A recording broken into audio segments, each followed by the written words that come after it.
everyone, welcome back to my channel. Today's video is going to be all about food.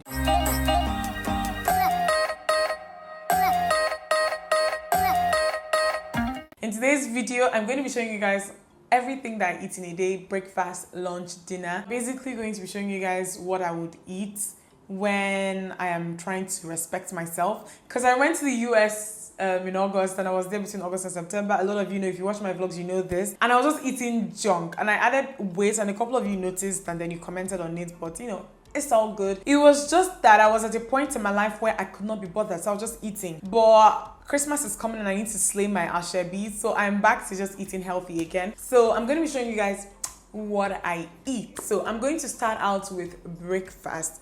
Most of the time in the morning, I just like to eat egg. It's the easiest thing, and that's what I'm eating this week, because basically what I normally do is I eat the same thing morning, afternoon, night for an entire week, and then the next week I change things up. So I like to do an omelette of sorts. So what I like to do is I always eat 3 eggs. I told you guys this is my morning routine video. So I first of all start off by cutting the things that I put in my eggs. So I cut some onions, and then I cut some tomatoes, and I cut some peppers, some bell peppers, just a tiny little bit of the pepper. And then I crack 3 eggs and I put it in a bowl. And I add salt and Cameroon pepper at this point, because I really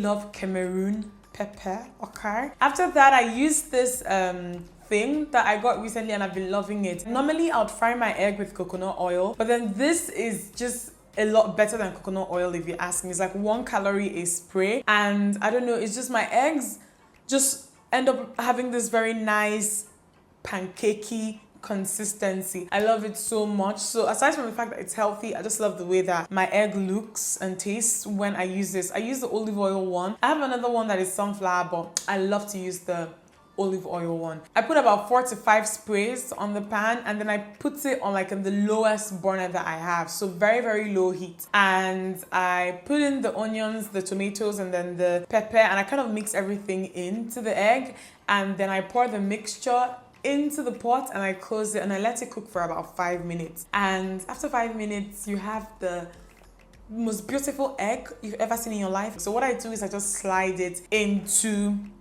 my plate, and I go on ahead and I eat this. I always eat it with a glass of water. Everything I'm going to be showing you guys in this video, I eat with a glass of water. That's what I do when I'm trying to just be healthy. I stay away from even the carton juice. I just stay away from all those things, and soda and all of that. Even Chapman, I'm not drinking again, okay? So for lunch this week, I am eating bulgur wheat, okay? I think I've shown this in a previous vlog, I'm not really sure, but I really love bulgur wheat. If you're someone that loves jollof rice as much as I do, this is a very good alternative. And the 2 other things that I'll be cooking in this video for lunch and dinner are from Niger Foodies Lose It Nigerian cookbook, fam. I love that cookbook so much. It changed my life literally in 2016 when I made a conscious effort to just start eating healthier.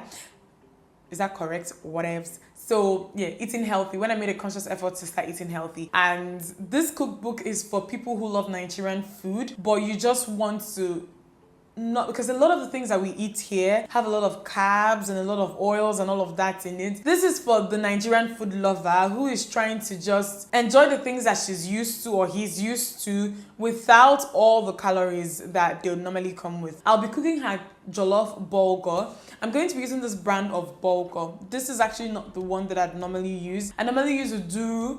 The brand is called Duru, I think it's called. And I looked everywhere for it in this whole Lagos. Okay, not in the whole of Lagos, just in the supermarkets around me where I'd normally get it, and I couldn't find it. So I saw this one at Ebano recently, and this is a little bit crushed, okay? Duru bulgur wheat retains the shape that I think the bulgur has after it's been harvested. However, this one is a little bit crushed, and I was really pleasantly surprised to find out that this particular brand of bulgur is made here in Nigeria. So that was I was just skeptical using it. I'm not going to lie, but it turned out really great. So as long as I can get my hands on this brand, I think I'm going to ditch Duru for now. Like I said, this is a recipe from Niger Foodies Lose It Nigerian cookbook, so I'm not going to go into detail and tell you guys the exact measurements, because I want you guys to go buy this book and support her. This video is not sponsored in any way. So the way that this recipe works, basically you have to wash the bulgur first. So I wash it, and make sure that the water is no longer foggy, like make sure that the water is clear, set the bulgur aside, and then I pour some water, about 6 cups of water in the pot, and then I parboil the bulgur for about 15 minutes, I think. Just parboil the bulgur. Then after it's done, you drain the bulgur. So after that, I'm just going to put out all the spices that I would use for this. Like I said, I'm not going to tell you guys everything, but it's just basically thyme, curry, bay leaf, onions, you know. So you use some coconut oil and you use that to stir fry the onions and bay leaf, and I love it. Like the smell you get with stir frying this at the beginning is just nothing short of amazing. Okay, so you stir fry, and then after that you put in some water and the spices.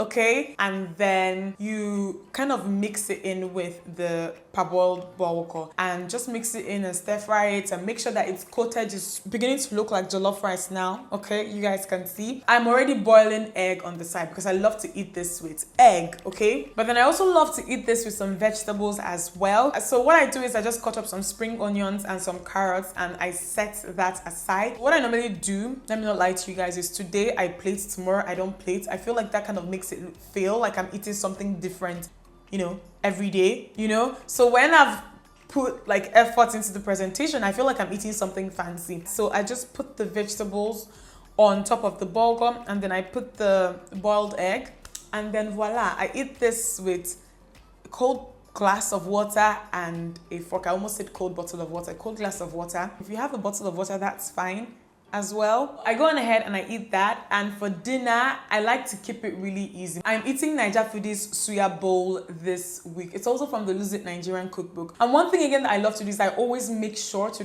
try as much as possible to make sure that I've eaten dinner before 6 p.m. Okay, like this makes a lot of difference. I know that with this cookbook, like the author Ronke even advises that you eat, maybe make sure you've eaten dinner before 8 p.m. I eat mine before 6 p.m. Okay, so with this recipe, you just have to measure out the beef. If you're going to be following this cookbook or following cookbooks in general, you will need to get measuring cups, the standard universal measuring cups, not the konkom of peak milk we use here. Get the standard like baking cups, because whenever you're reading a cookbook or trying to cook out of a cookbook, when you see 1 cup, it's most definitely referring to the cups you get, the baking cups. So that's what I use to measure ingredients out. Another thing again that you must have if you're trying to cook out of a cookbook is a measuring scale, like a kitchen scale. I got this one from Amazon and it wasn't expensive. I think I paid about $10 for it. Okay, so the recipe calls for a certain amount of beef. Okay, so you have to weigh it. Normally it's in grams, sometimes it's 150, 200, 300. Set the beef aside, measure it out, put it aside, and then suya spice. She also says in this recipe the exact amount of suya spice you need for this, so it's not just about pouring in suya spice. So what you do is you mix the